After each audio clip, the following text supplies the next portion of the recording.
जर मित्रांनो तुम्ही माझ्या चॅनलवरती नवीन आला असाल तर चॅनलला सबस्क्राईब करा आणि हा व्हिडिओ शेवटपर्यंत नक्कीच पहा।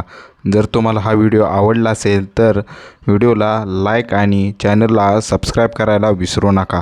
पुण्यामध्ये लग्नासाठी तगादा लावला होता म्हणून प्रेयसीच्या प्रियकरानेच काढला काटा। 9 महिन्यांनी सांगाडा सापडताच 28 पोलिसांचं निलंबन। खळबळजनक प्रकरण समोर आलं। लग्नाचा तगादा लावला म्हणून निर्दयी प्रियकराने 18 वर्षीय प्रेयसीला जंगलात नेऊन संपवून टाकलं। 9 महिन्यांनी हाडांच्या सांगाड्याने गुपित बाहेर आलं तर दुसरीकडे आरोपीला मदत करणाऱ्या 28 पोलिसांवर निलंबनाची कारवाई करण्यात आली आहे। प्रेमात कधी काय होईल हे सांगता येत नाही, अशीच एक अत्यंत धक्कादायक घटना आता समोर आली आहे। गेल्या 9 वर्षापासून बेपत्ता असलेल्या 28 वर्षीय तरुणीच्या हत्येचा उलगडा झाला असून तिच्या प्रियकराने तिची हत्या केल्याचे पोलीस तपासात स्पष्ट झाले आहे। हे प्रकरण झारखंडच्या बोकारो जिल्ह्यातील आहे।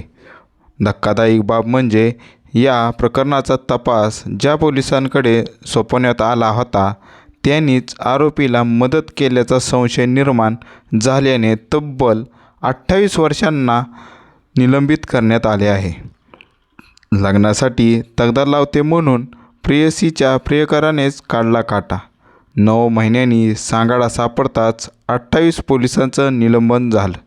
खळबळजनक प्रकरण समोर पिठजोरा गावात राहणारी पुष्पा कुमारी ही तरुणी गेल्या 9 महिन्यापासून बेपत्ता होती।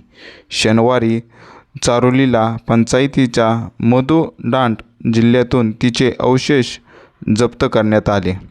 पुष्पाचा प्रियकर दिनेश कुमार म्हणतो याने पोलिसांसमोर आपला गुन्हा कबूल केल्यानंतर हे हत्याकांड उघडकीस आले आहे।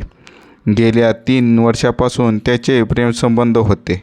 दिनेशच्या म्हणण्यानुसार पुष्पा त्याच्यावर लग्नासाठी सातत्याने दबाव टाकत होती, ज्यामुळे तो मानसिक तणावाखाली होता। याच कारणातून त्याने तिचा काटा काढल्याचा कट रचला होता। घटनेच्या दिवशी पुष्पा कॉलेजमध्ये पदवी प्रवेशासाठी गेली होती। तिथे दिनेश तिला भेटला आणि बोलण्याच्या बहाण्याने तिला कॅम्पसच्या मागे 1.5 किलोमीटर अंतरावर असलेल्या निसर्ग जंगलात घेऊन गेला होता।